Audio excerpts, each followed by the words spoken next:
been why he would have allowed that to happen. He could see beyond just the destruction of Pearl Harbor. Okay, good comments there, Curtis.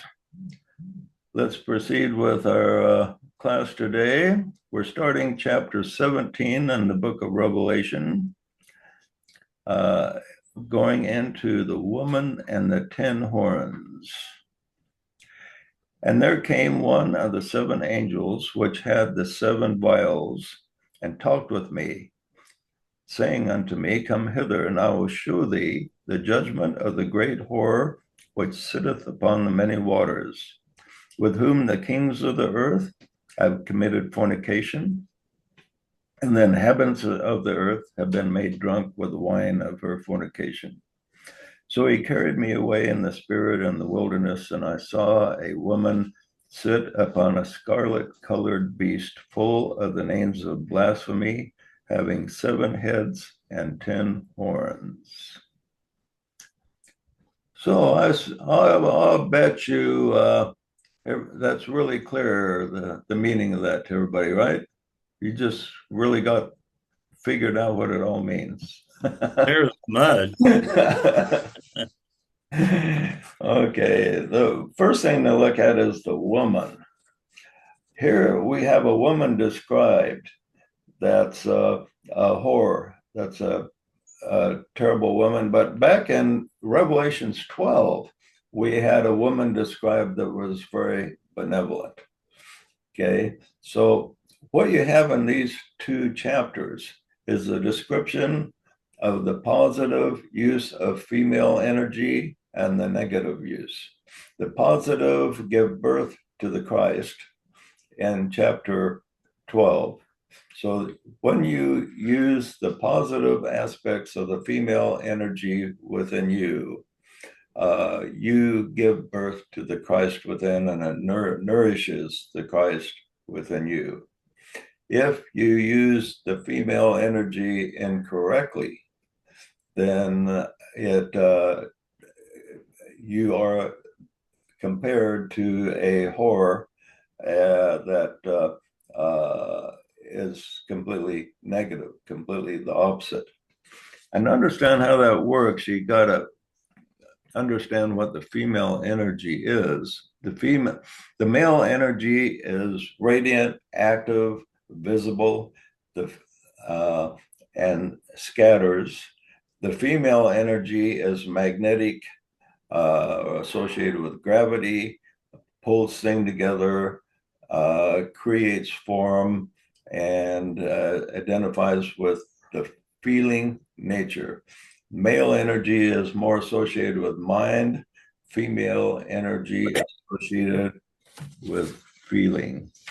And so um, if you the positive use of female energy is to pull things together, like gravity pulls the earth together and holds its form, so we have the beauty of our planet available for us.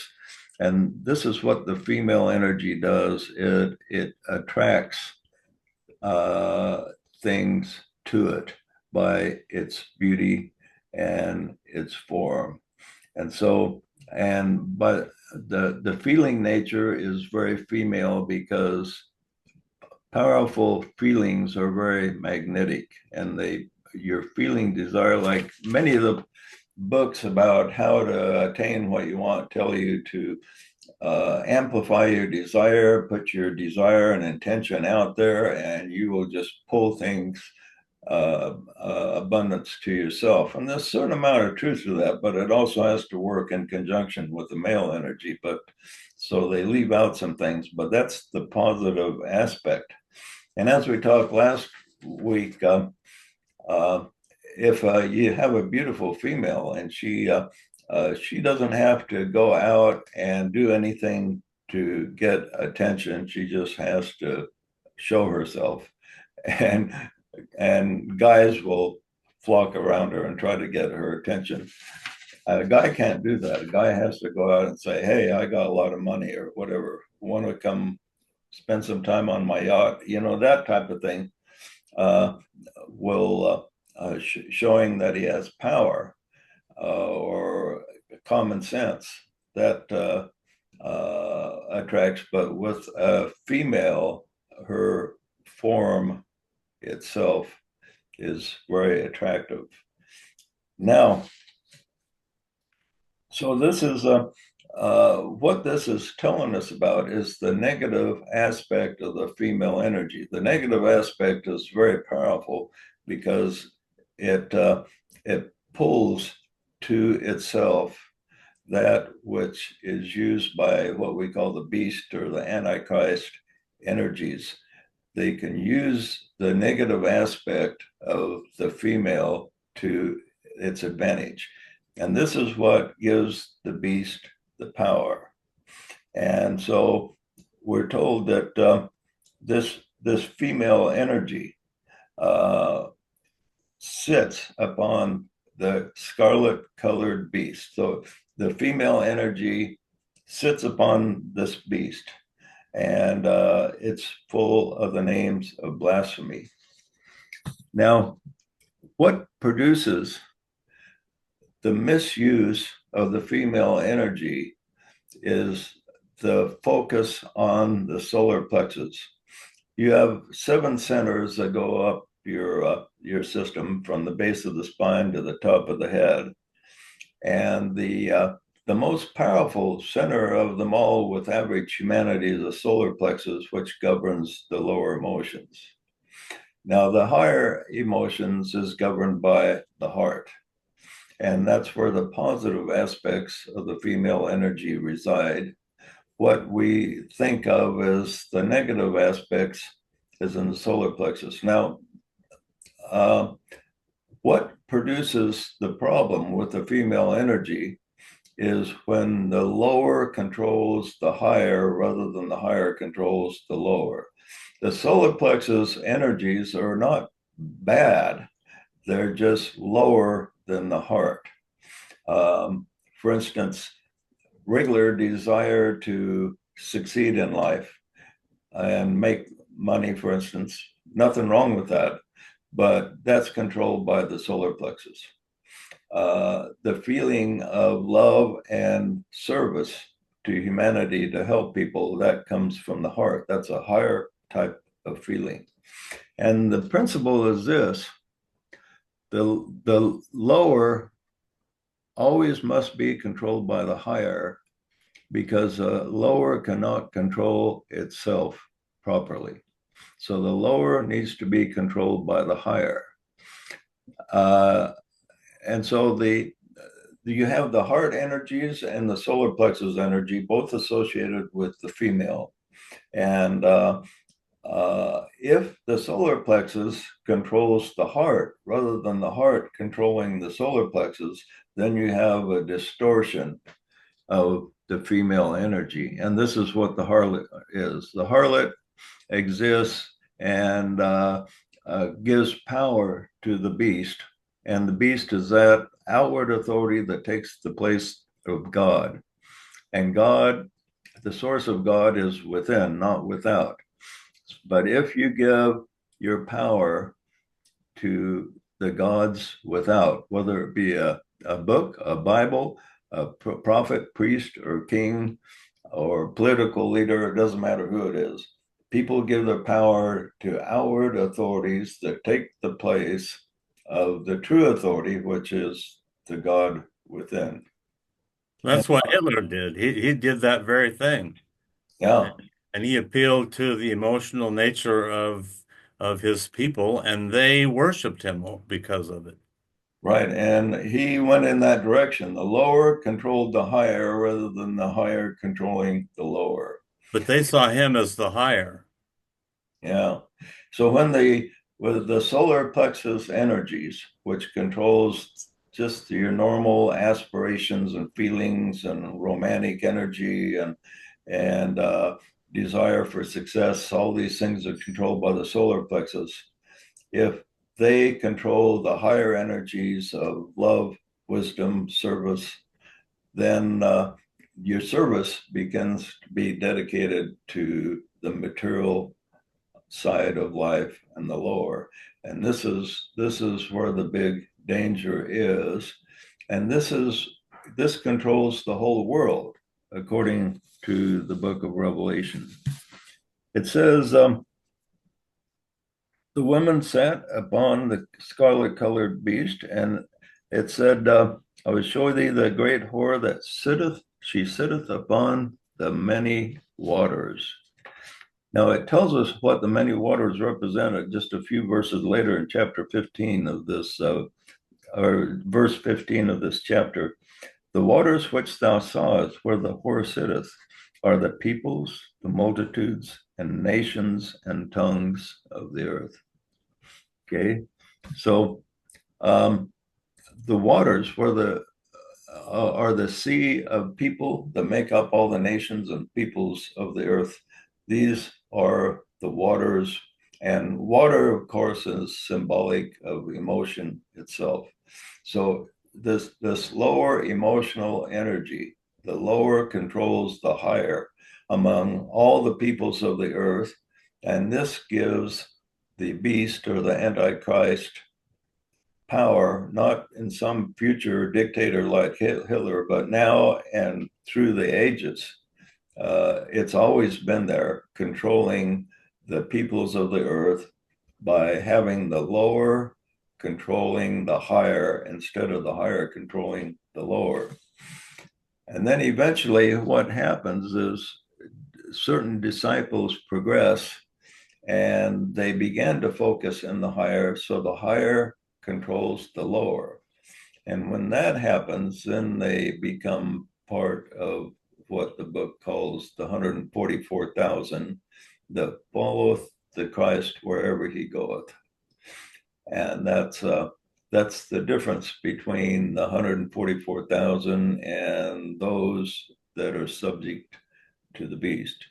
And as we said earlier, the 144,000, that's not a limiting number, it's a symbolic number. But the number that are capable of doing that doesn't have a limit to it. Okay, any comment on that?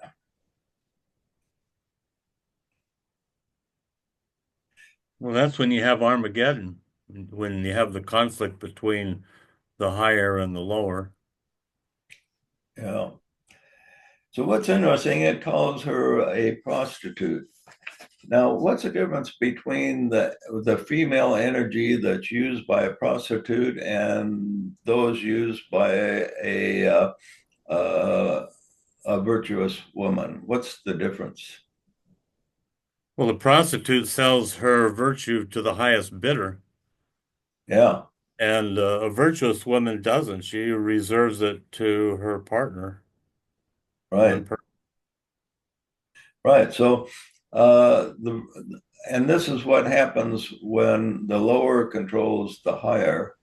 Is we sell ourselves to the highest bidder, and whereas when we use the correct use of female energy, and keep in mind that both in people in male and female bodies have both energies available, but when we have the right use of the female energy, we switch to being controlled by the heart, the spiritual, the higher spiritual feelings of love, peace, benevolence, service, all these things connected with the heart energy. When they are in charge, then the lower energies of desire can be channeled in a good direction. So when it's in a negative direction, you are after money for glory and power maybe over other people, power to fulfill self, all these things. When you're controlled by the lower, then you cannot use them in such a way to get fulfillment. You read the stories of a lot of people that have achieved success. They say they're no happier than they were before they achieved the success. They thought that achieving a certain amount of fame or success would make them happy, and they aren't. Like a lot of these famous people still commit suicide, even because they're just not happy with their lives, a lot of them. They say, I thought this would make me fulfilled, and it's not. What's the problem? And the problem is the lower cannot fulfill itself. It thinks it knows what it wants, but then when it gets what it wants, it's still not satisfied. Whereas when the higher controls the lower, and then a person, for instance, he achieves a certain amount of financial uh, success. When the higher controls the lower, he can then use that money for benevolent things, help people, and see how it's helped people and get a lot of satisfaction from that service that he's did. Maybe he's creating jobs for people, and that makes him feel good. Maybe he's able to donate to help uh, children in need or the homeless or whatever, and that makes him feel satisfied. He thinks, or maybe he's able to help loved ones in his family. This makes him gives him a feeling of satisfaction that the one that is controlled by the lower feelings cannot have, because he's just trying to satisfy himself. And just satisfying yourself does not satisfy self. So the lower does not know how to fulfill itself.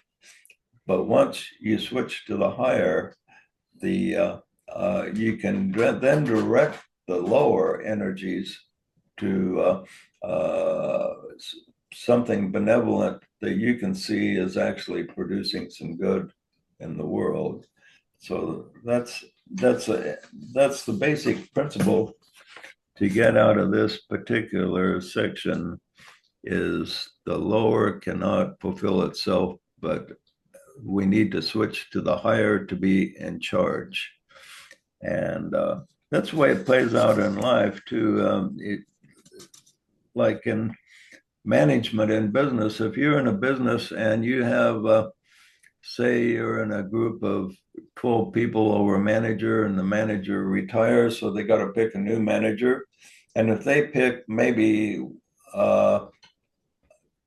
the boss's son to be your new manager, and the boss's son is picked just because he's the boss's son, but he is inept and not a very good manager. So you have a poor manager over people that are superior to him. It just does not work well.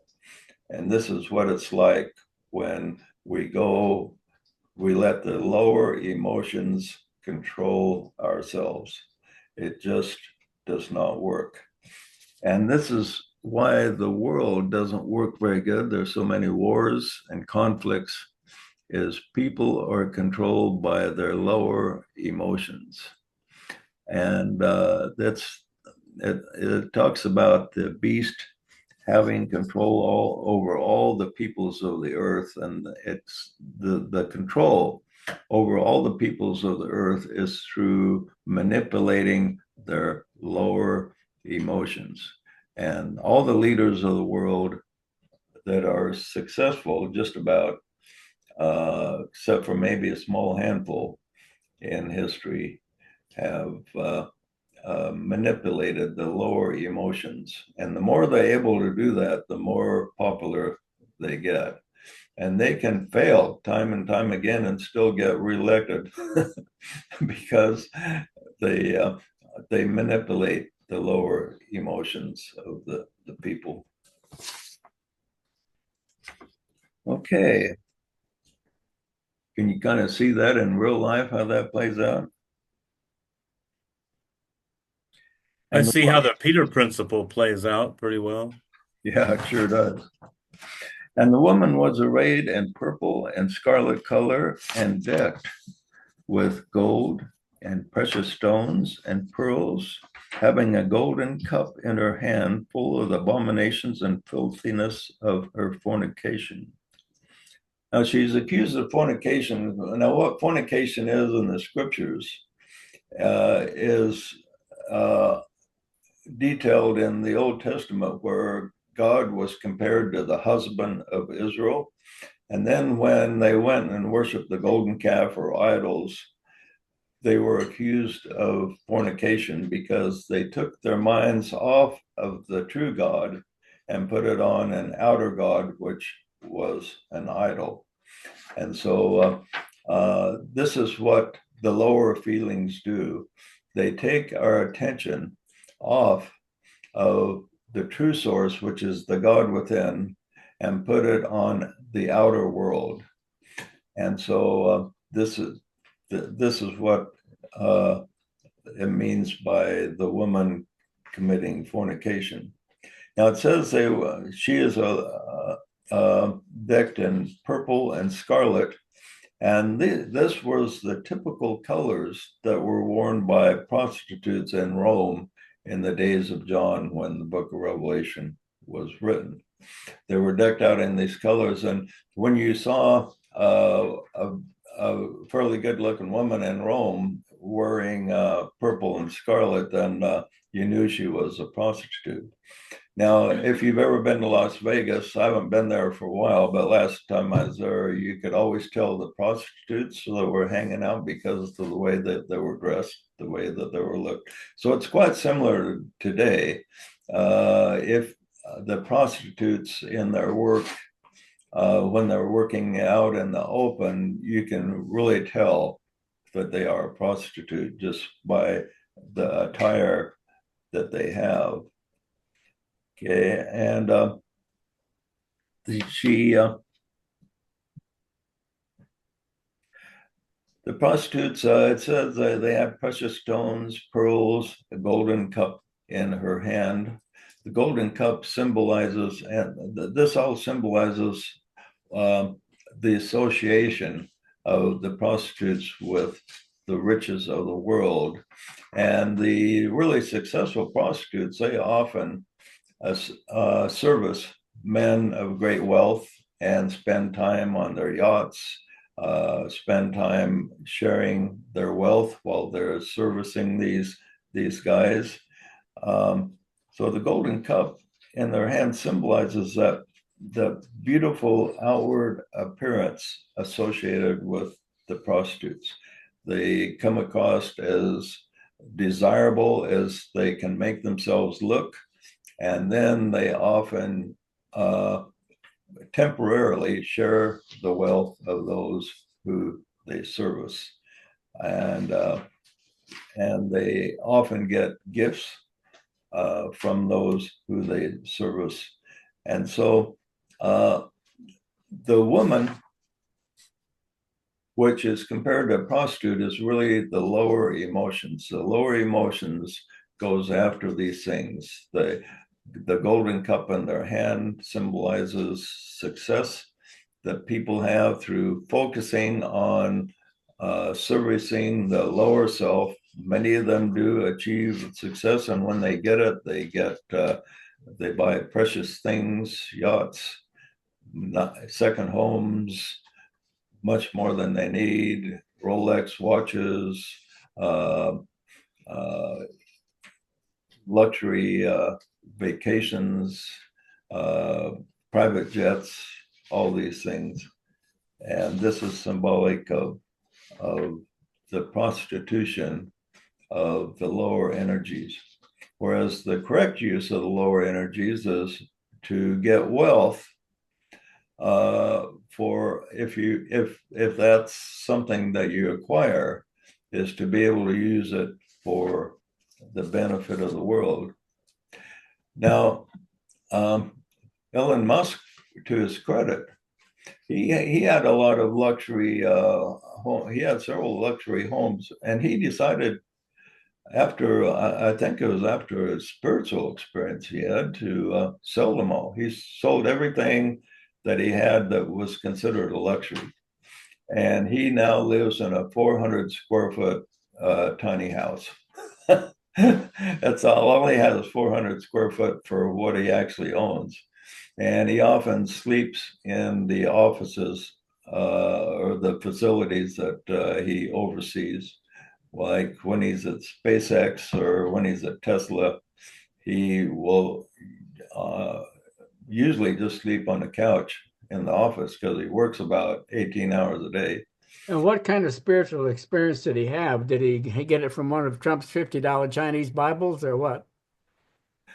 Well, he's never related it. I've heard several third-hand accounts that he had a conversion to Christianity, and but I've just heard third-hand accounts. But he's been interviewed a number of times, and he's changed his attitude toward religion. He now believes in God, but he was raised an atheist.